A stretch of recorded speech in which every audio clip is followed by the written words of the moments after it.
یہ وہ اعتراضات ہیں جو غیر مسلموں سے ہماری سوسائٹی میں آئے ہیں. جو سب سے بڑا اعتراض سب سے پہلے نبی صلی اللہ علیہ وسلم پہ کرتے ہیں کہ 9 سال کی تھیں آپ حضرت عائشہ اور ہمارے نبی 50 سال کے. تو یہ تو پھر میچنگ کی نہ ہوئی شادی. لیکن دنیا میں اس سے زیادہ کامیاب جوڑا کوئی دنیا میں گزرا نہیں ہے. تو ایسے ایسے ہم نے دیکھے ہیں نا. میں نکاح پڑھا رہا ہوتا ہوں, لوگ سمجھتے ہیں گھننا, اس کو کچھ پتا نہیں ہے. میں دیکھ رہا ہوتا ہوں بھائی یہ وہی ہے. خیر میں ان کو کچھ تنگ نہیں کرتا. تو ایسے ایسے بعض دفعہ دولہا اتنا باریک 250 کلو کی, تھوڑا سا کم کر لو زیادہ ہو گیا, دلہن. اب لوگ تو بولیں گے یہ میچنگ. بھائی جب ان کو وہ پسند ہے, اس کو وہ پسند ہے, تمہیں کیوں پیٹ میں مروڑ ہو رہا ہے, تمہیں کیا تکلیف ہو رہی. اور یہ جو لوگ اپنی بیویوں کی تصویریں سوشل میڈیا پہ ڈالتے ہیں نا, اس کا ایک بہت بڑا نقصان پتہ ہے کیا ہوا ہے؟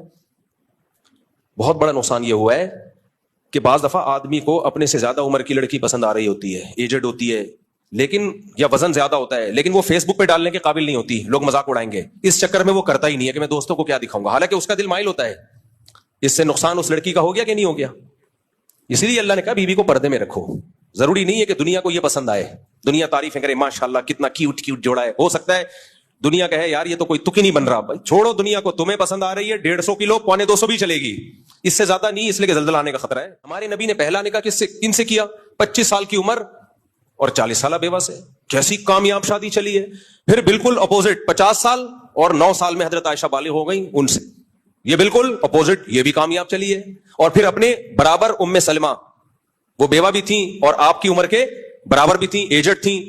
ان کو جب نبی نے نکاح کا پیغام بھیجا, حضرت ام سلمہ نے کہا میری تو عمر بہت زیادہ ہے. آپ نے فرمایا میری تم سے بھی زیادہ ہے, تو کوئی بات نہیں, میں بھی تو ایجڈ ہوں. ہر طرح سے نکاح کر کے دکھا دیا ہمارے نبی نے, اور کامیاب کر کے دکھا دیا. اس لیے اٹھا کر پھینک دو باہر گلی میں, نئی تہذیب کے انڈے ہیں. جملہ یاد رکھ کر رکھو, نئی تہذیب کے انڈے ہیں گندے. اور فیس بک پہ مت ڈالا کرو بیویوں کی, یوٹیوب پہ میری وائف, اس سے بہت نقصان. یہ کلچر کا بیڑا غرق. بیوی جب پردے میں رہے تو کسی کو کیا پتا 150 ہے 250 کا ریٹ چل رہا ہے, کیا چل رہا ہے.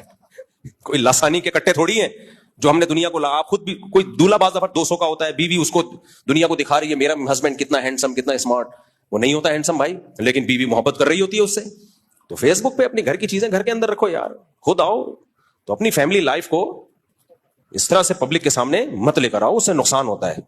اس لیے اللہ نے یہ ایسے سسٹم ڈالے ہوئے ہیں کہ بدصورتوں کی بھی ہو جائے اور خوبصورتوں کی بھی ہو جائے, اور دل آئے بغیر تھوڑی ہوگی ہے. تو یہ اللہ کا نظام ہے بنایا ہوا, تو اس میں دخل اندازی کی کوشش مت کرو.